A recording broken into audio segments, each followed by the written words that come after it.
ஹரே கிருஷ்ணா. தெய்வ திரு ஆச பக்திவேதாந்த சுவாமி ஸ்ரீல பிரபுபாதர் விரிவான பொருள் உரைகளுடன் அழிய ஸ்ரீமத் பாகவதம் காண்டம் 3 பகுதி 1 பராமரிப்பு அத்தியாயம் 2 பகவான் ஸ்ரீ கிருஷ்ணரின் நினைவு பதம் 11 பிரதர்ஷ்யாதப்த தபசாம் அவித்ருப்த திருச்சாம் நிருணாம் ஆதாயாந்தர் அதாத்யஸ்து ஸ்வபிம்பம் லோகலோச்சனம்.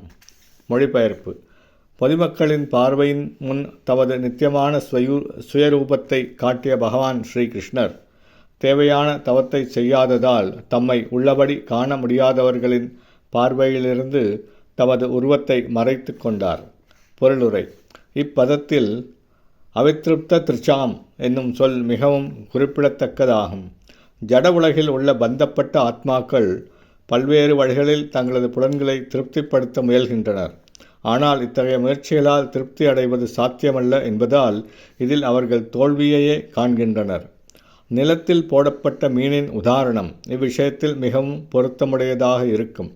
நீரிலுள்ள மீனை எடுத்து நிலத்தில் போட்டு அதற்கு பல வகையான சுகபோகங்களை அளித்தாலும் அதனால் மகிழ்ச்சியுடன் இருக்க முடியாது.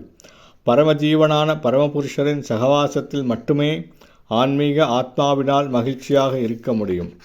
ஆன்மீக வழியில் எண்ணற்ற வைகுண்ட லோகங்களை கொண்டுள்ள பகவான் முக்தியடைந்த ஜீவராசிகளின் சுகத்திற்காக எண்ணற்ற ஏற்பாடுகளை செய்துள்ளார்.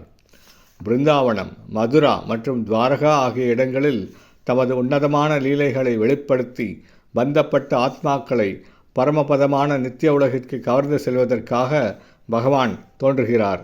ஆனால் போதுமான புண்ணியம் இல்லாததால் மக்கள் பகவானின் இத்தகைய லீலைகளால் கவரப்படுவதில்லை.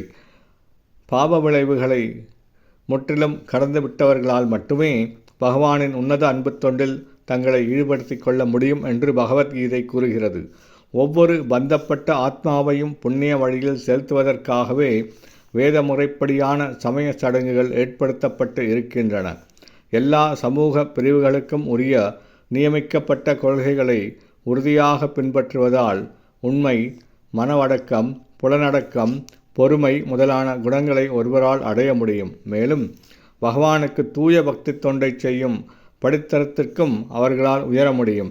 இத்தகைய உன்னத பயிற்சிகளால் மட்டுமே ஆசைகள் முழுமையாக திருப்திப்படுத்தப்படக்கூடும். பகவான் அவதரித்திருந்த பொழுது அவரை உள்ளபடி கண்டு தங்களது பௌதிக ஆசைகளை நிறைவேற்றி கொள்ள முடிந்தவர்களால் அவருடன் அவரது ராஜ்யத்திற்கு செல்ல முடிந்தது.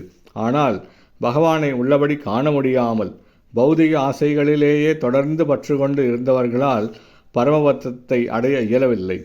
இப்பதத்தில் குறிப்பிடப்படுவது போல் பகவான் தமது ஆதியான நித்திய ரூபத்துடனேயே அனைவரது பார்வையிலிருந்தும் மறைந்து போனார். பந்தப்பட்ட ஆத்மாக்களால் தவறாக புரிந்து கொள்ளப்படுவது போல் அவர் தமது உடலை கைவிடவில்லை. நம்பிக்கையற்ற நாஸ்திகர்கள் பொய் பிரச்சாரம் செய்வது போல் பகவான் ஒரு சாதாரண பந்தப்பட்ட ஆத்மாவைப் போல உடலை விட்டார் என்பதை இக்கூற்று மறுக்கிறது. நம்பிக்கையற்ற அசுரர்களின் மிதமிஞ்சிய சுமையிலிருந்து உலகை விடுவிப்பதற்காகவே பகவான் தோன்றினார்.